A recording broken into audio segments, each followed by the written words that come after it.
Is it time to start bombing Iran? We welcome back to the show General Jack Keane, Fox News strategic analyst. General Keane, welcome, sir. You caught a little bit of FIFA from the great Jim Gray.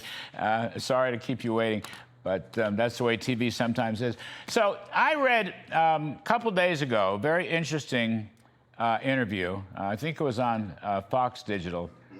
General Keith Kellogg, whom you know, retired General Keith Kellogg, part of the national security team in Trump's first term. And he was very blunt, sir, and I just want to get your take on it. He was very blunt, and he's basically saying that the negotiations with Iran will come to naught.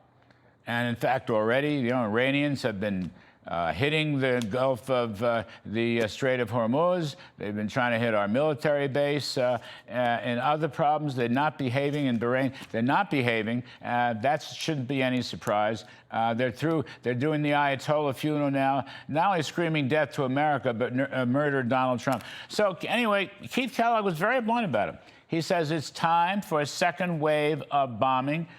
Go ahead and hit Kellogg Island to wreck their economic and oil structure. What do you think about that? You know Keith Kellogg, and I would guess you respect him, as we all do. Yeah, well, I've worked with him for a number of years. We know each other very well. Full disclosure, we're friends. So, yeah, I mean, where are we here? Certainly, President Trump has made a fundamental decision to stop military operations, and because of the pressure of the closure of the Straits of Hormuz, political and economic objectives became the top priority, driven obviously by the spike in oil and gas prices. And that's the reality of what we're dealing with. We're in a diplomatic phase. It's a major diplomatic phase, likely to go 60 days. And if the Iranians have their way, to go longer. I think I agree with General Kellogg.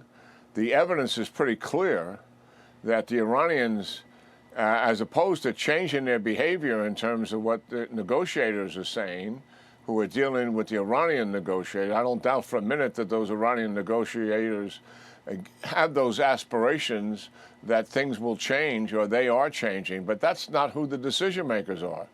The decision makers broke the ceasefire and are still controlling a portion of the Straits of Hormuz as we speak. They intimidated 8 ships to turn around on Saturday, and they're telling people when you can go through the northern part, the closest part to Iran, and where you must go, and you pay insurance. So they still have an element of control. But the only deal that was in the memorandum of agreement, everything else was an aspiration for negotiations, was an agreement over open the Straits of Hormuz, and we ceased our blockade as a result of it. We did our part of it. The Iranians have yet to do theirs. Secondly, over the weekend, we now have evidence that Iran, at Pickaxe Mountain, which is one of their nuclear enterprise sites, they're doing some recovery work, which is in violation of the status quo, and recovering ballistic missiles, which is in violation of the status quo. So what does that tell you? I think it tells you the people have changed that we're dealing with, certainly, because we killed the others. But in terms of who they are and what they represent, they're much the same. They're diabolical, tyrannical radicals who are going to go right back to all the objectives that they've always had. Develop a nuclear weapon, accelerate ballistic missile development so that they can overwhelm the U.S. bases, the Gulf states, and Israel. That's the path they were on when we went to war. And they're going to continue to support for proxies. The evidence is what is happening with Hezbollah and Lebanon. They've got their full support. I think that is the path that we're on. And I think what will happen here is, you know, the president, he's going to put up with this, and he already has a healthy dose of skepticism whether we're going to make a deal or not. And it's likely we're going to return to combat operations. That is the path that we're on, because I don't believe for a minute that they're going to meet all of the president's major objectives dealing with the entire nuclear enterprise, restriction on ballistic missiles, and support for proxies.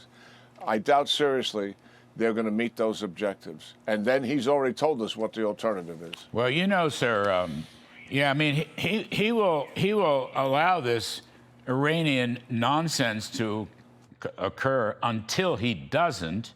And let's add as it was widely reported, the president recently met with General Keane, head of the Joint Chiefs, and with War Secretary Pete Hegseth, and they showed him a number of combat operation options.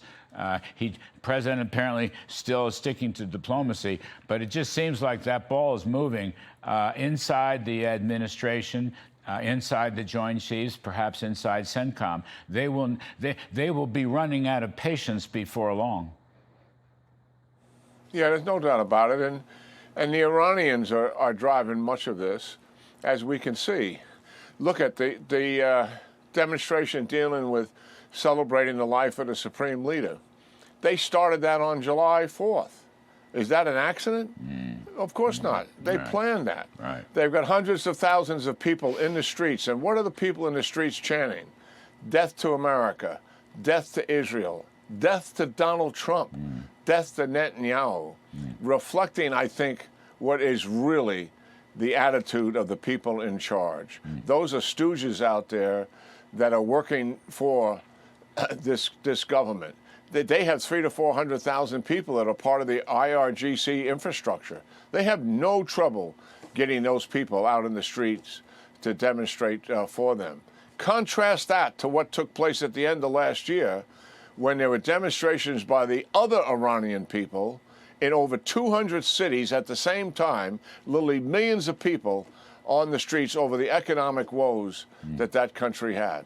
What a clear statement that is. So anybody that thinks that the attitude in Iran is changing and the people are reflective of that is grossly mistaken. Yes, sir. Yes, sir. Well, we'll see how events play out. Thank you for your insights, General Keane. We appreciate it very, very much.